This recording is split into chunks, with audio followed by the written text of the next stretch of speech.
Hello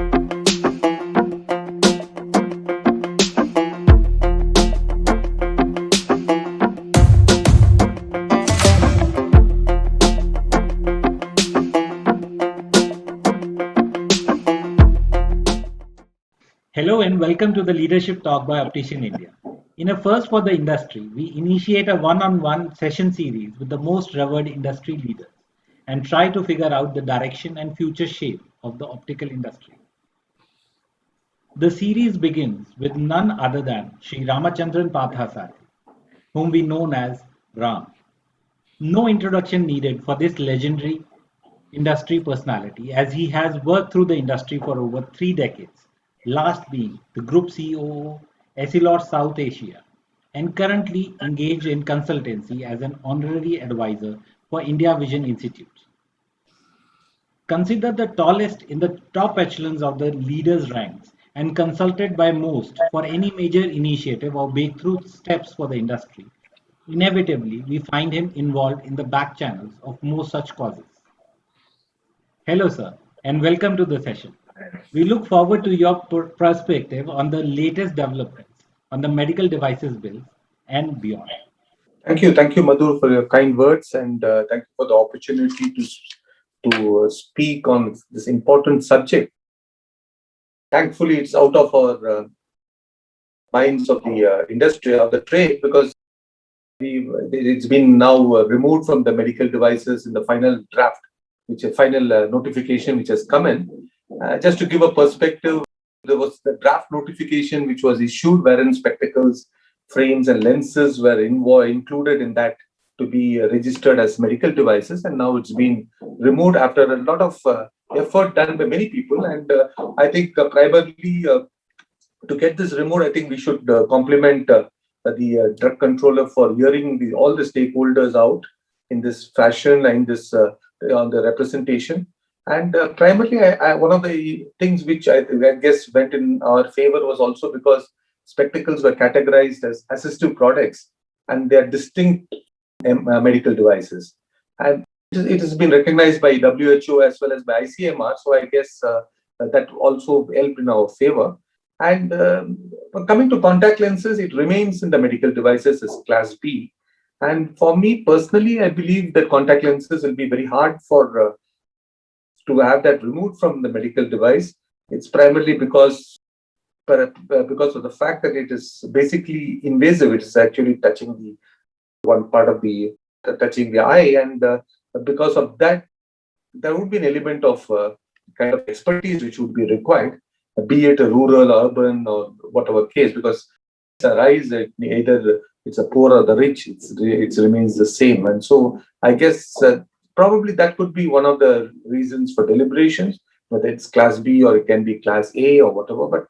But worldwide is Class B, so it becomes kind of a subject of considering the Indian environment, how the government looks at it. But overall, I think the drug controller we should thank for giving us an opportunity to hear us out and giving it in the favor of the spectacle. I mean, basically the opticians of the country. So I think it's been a welcome step. So considering the situation, how do we look at securing the interests of opticians in the country? Don't you think there is a need for some regulation at least? It's a very interesting question because I think before I get into that, I thought I should quickly talk about the two issues and which we are mixing it up. One is the medical devices act, the proposed medical devices bill, which was supposed to be notified, the draft notification. The other one was the National Commission and Allied Healthcare Professions Act of 2021, which is an act today. So now the medical devices is out. The spectacle frames, lenses are out of it. So, and except the contact lenses, so which is good. But the medical device, the purpose of medical devices in India was that, if you recollect, it was basically, it was gazetted on February 11, 2020. There were two notifications. A new definition of medical devices were made, and the medical devices amendment rules were also done on that particular day.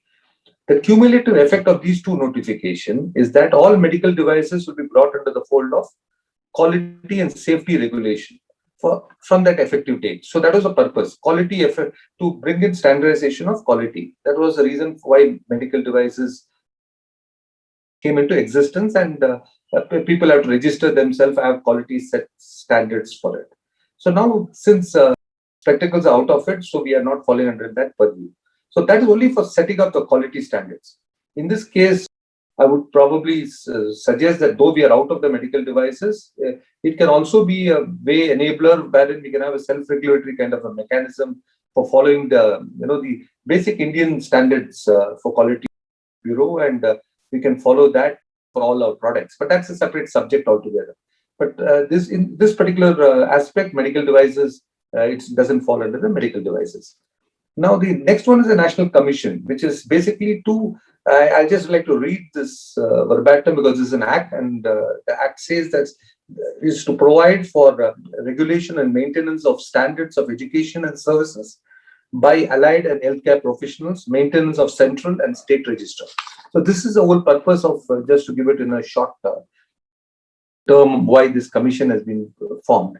Now, the question is that they're going to bring in all these three major component, which is optometrist, ophthalmic assistant, and vision technicians. Optometrists, as they define, is for minimum of 4 years, and ophthalmic assistant and vision technicians, minimum of 2 years. And this will come under ophthalmic science professional.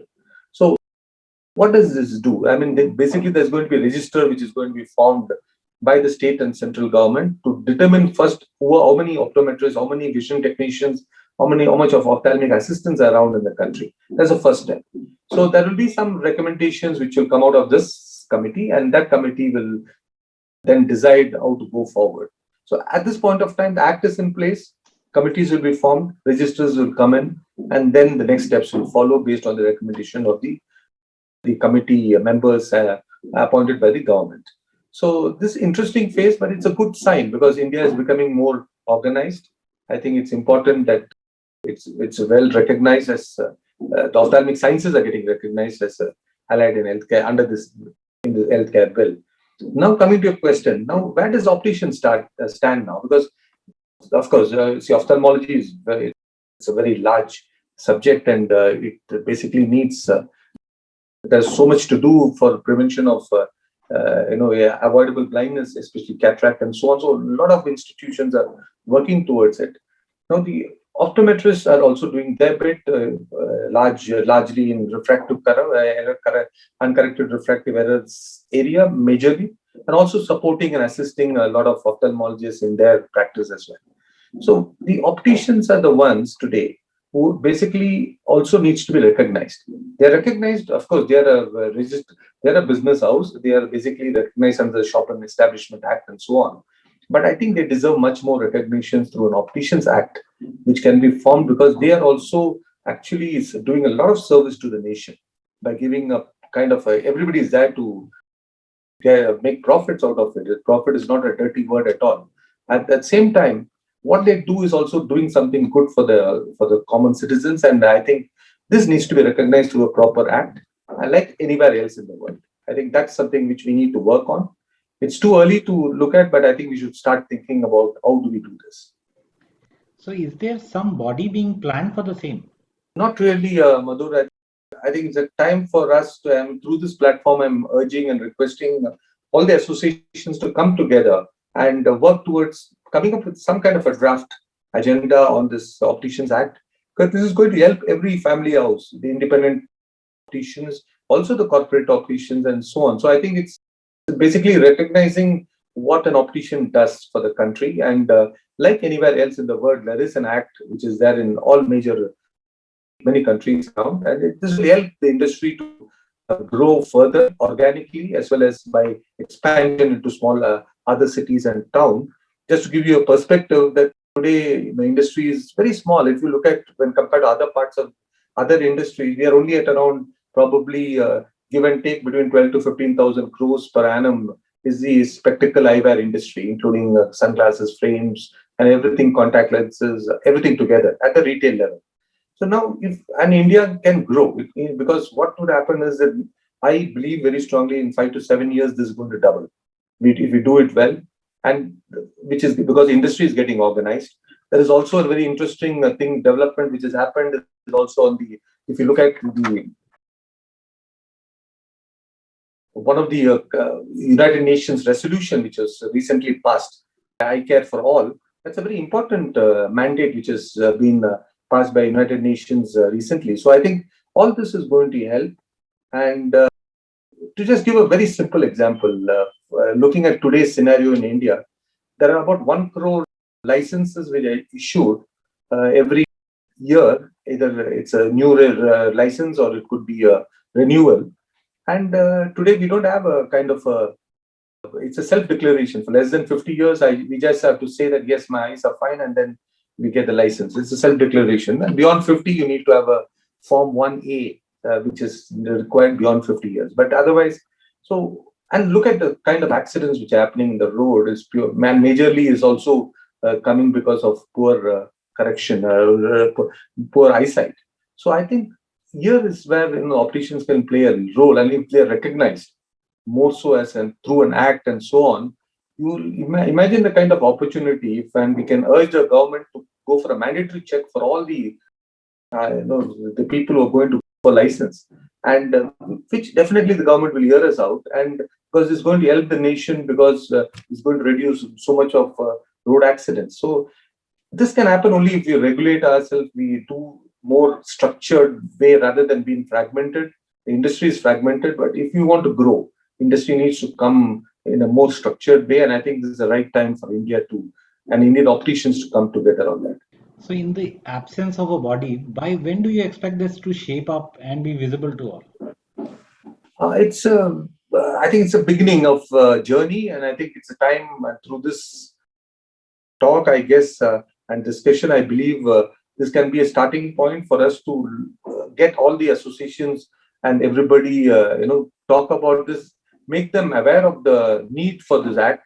It's not that it's such an emergency to do it, but at the same time, it will help the industry strongly to get themselves recognized under the Opticians Act, and which, as of course, it's a big, long journey ahead, because we have to propose it to the government. We'll have to make them also understand why this is required. So there's a lot of work to do. But if the industries come together and work towards it, I think it's possible.